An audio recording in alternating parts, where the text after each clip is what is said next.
Hello, my name is Rosie Oakes and I'm from the Met Office in the UK, and I am recording a little extra video today to go alongside my presentation on virtual user engagement in China, which will be as part of the vEGU conference on Wednesday the 28th of April in session CL217. So in my presentation, I'm going to talk a little bit about the engagement that we have done in China this year. So because of COVID-19, we've had to do all of our user engagement remotely, and this has had some benefits, but has also presented us with some challenges. So that's what I'm going to discuss in my presentation on Wednesday. But today I just wanted to talk you through some materials that we have created as part of this project. So as you can see in this central panel of my one-slide presentation that I will be going through in the session, we've created a variety of materials. So we've created an infographic, an information pack, and a briefing note, and these increase in technical content from left to right. So these are aimed at different audiences in China. And we've also created a comic book storyline to explain the co-creation process. And I'm going to talk you through these resources today. If you want any of these resources at the end of my talk, please email me. My email is at the bottom of the presentation here. It's rosie.oakes@metoffice.gov.uk, or you can find me on Twitter at Dr. Rosie Oakes. So the first thing that we created was an infographic, and this is a simplistic one-page summary of some of the research that's being done in CSSP China. So the aim of this was kind of broad audiences. There's not much technical content in here, but there is links to websites where people can find out more information about the science. So this is structured following a series of 3 questions. So we start with how can research benefit agriculture? So this is to try and attract people from the agricultural sector into understanding the research that we're doing in CSSP China. And then we go into what the research shows and how the scientists know this. So it kind of increases in technical content as you move down the page. The colours in the background of these figures, the green, orange and blue, represent 3 research projects. So the first one looks at current risks to crop production in the northeast of China. So that's looking at drought. The second one looks at whether we can predict favourable or unfavourable conditions for maize growth in the northeast of China, where most of the maize is produced. And the third one is based on some work that is looking at whether satellite imagery can be used to develop a crop warning system. So here, like I said, we try to minimise the amount of text that we've included on these figures and make it really user-friendly to read, to get people interested in this work, and to provide them with links to more information if that's what they're interested in. At the bottom of all of these resources, you can see a QR code here, and this is a QR code to WeChat, which is kind of a social media platform in China that people use to chat and other things. And we have an account at the Met Office to try and make it easier for our collaborators in China to get in touch with us. Now with this and all of the resources that we created, we had it translated into Mandarin.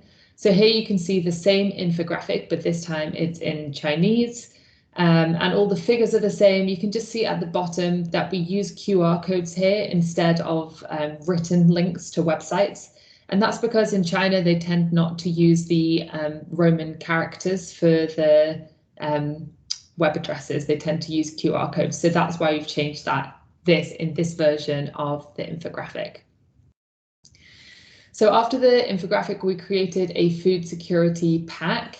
So this was created based on some work that has been done in the urban team at the Met Office. So they created a city pack for cities in the UK, which explained kind of the current and future climate information and how they knew this. And they got really good feedback about the level that this was pitched at. So we wanted to create something similar, but based on food security in China. We've attached an introductory page to try and explain to people, so if they haven't had contact with us, if this has been shared through their collaborators, this is a short introductory page about who we are, what the aims of the project are, and how they can get more information. And again, we have the QR code here from WeChat. So the first page of the food security pack focuses on climate change, and food security and what can be done about this. So there's just general information about climate change in China specifically, and then food security and how that may affect the agricultural sector in China, and then some recommendations here about what actions people could take to reduce their risks to climate change. On the second page, we cover current drought risk, current water stress risk, and other current climate risks. So this is based on the research that has been done in CSSP China and also some research from the literature. So this page then mirrors with the following page, which looks at the same three categories, but for future climate. So we're looking at both current climate risk and future climate risk. So here you can see future drought risk, future water stress risk, and other future climate risks. And again, this comes from research that has been done in CSSP China as well as in the literature. And then the fourth page of this really gets a bit more into the science itself. How do we know what we have presented in these packs is true? What methods have we used? And it talks a little bit about the different scenarios that we have mentioned as well. So the different RCPs and what they mean. So this is to give a little bit more information if people have questions about where that material comes from. So it's really a 4-page info pack. On the last page, we just have some references and again, information about how they can get in touch. And similarly to the infographic, we have this translated into Chinese as well. So you can see that it looks the same, the layout is the same, but it's been translated. And the feedback that we got from our colleagues in China was that a lot of people like to read technical information in English to try and improve their English skills. But we wanted to make sure that we could provide the information in both English and Chinese so that people could easily look between the two if there's things that they didn't understand, and to make this accessible to a broader audience. So these translations were done by a professional translation company, but then they were proofread by a native speaker to make sure that they had been translated in an accessible way. And this was done through the Viewpoint project, which was a side project of CSSP China, and that was done at the University of Reading. So the third thing that we did was a briefing note. So this is a more technical brochure that was designed to share with kind of local and regional policymakers or government agencies. So you can see there's a lot more text than we had in the food security pack. And there's kind of more, it's more technical, there's more text and there's more details in here. And this is because we've been told people at that kind of policy government level are more interested in seeing more details about where the information came from. So you can see like how can our food security work help support decision makers. There's a highlight page of new findings from CSSP China. We've got a case study here of a severe drought in Liaoning that was in July and August of 2014. And this is to try and link the research that we're doing and why we need to take action with something in the lived memory of the decision makers who are reading this brochure. And then you can see how can the region adapt. So again, some suggestions about modifications that people in the region can make to help them be more prepared for future climate. And I mean, you might recognize some of the figures. So this figure here was in the food security pack. So we did try and reuse figures and text where we could between the different notes. But again, this one just has a lot more detail. We've also got quotes from experts included here, which I think is a really nice addition. And we have a much larger section here on implications and recommendations for the Northeast farming region. And these were created with our colleague Hui Jia, who was part of the Viewpoint project at the University of Reading. And similarly to our other resources, we had this document translated into Chinese. So you can see, again, the layout is the same, but the text has been translated to make this more accessible to a broader audience.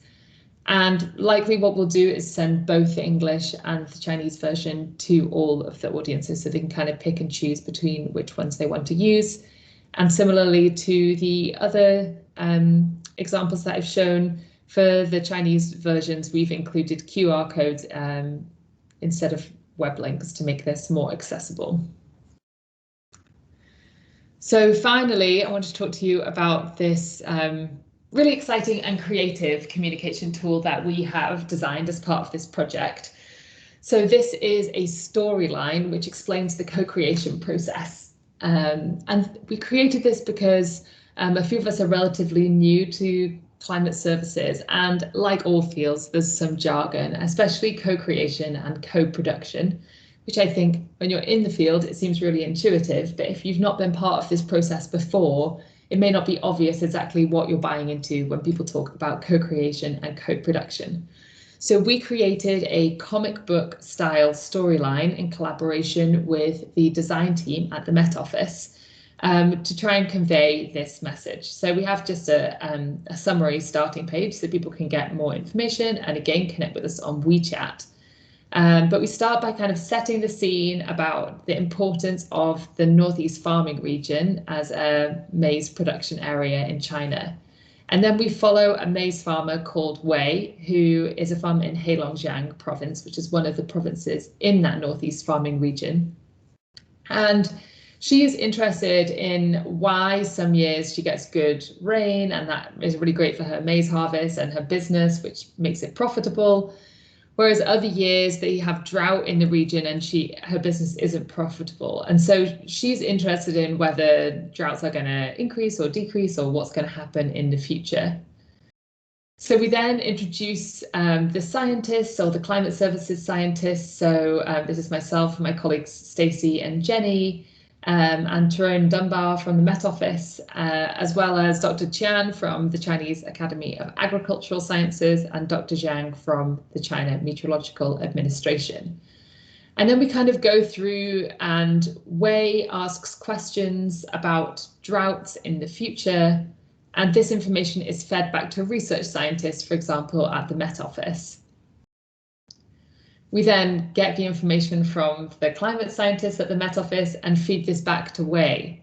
So this is really this process where you're kind of going back and forth between the user of the information, which is Wei, and the producers of the information, so the climate scientists and climate services scientists at the Met Office. We give Wei a bit of information which she can share with other farmers, ask her what else she's worried about, and then again feed this back to the researchers who are looking into this. So it really shows this back and forth collaboration and co-production process, but through the format of a comic book, which might be more accessible to a much broader range of people. And so then the conclusion of all this is that working together, we can achieve more. So Wei and other farmers can teach climate scientists about key decisions for maize farmers. So this is my colleague Jenny Weeks here in cartoon version. And she's working with farmers from the Northeast farming region to understand what decisions they make, when they make them, and how and when we can provide climate information that would help them.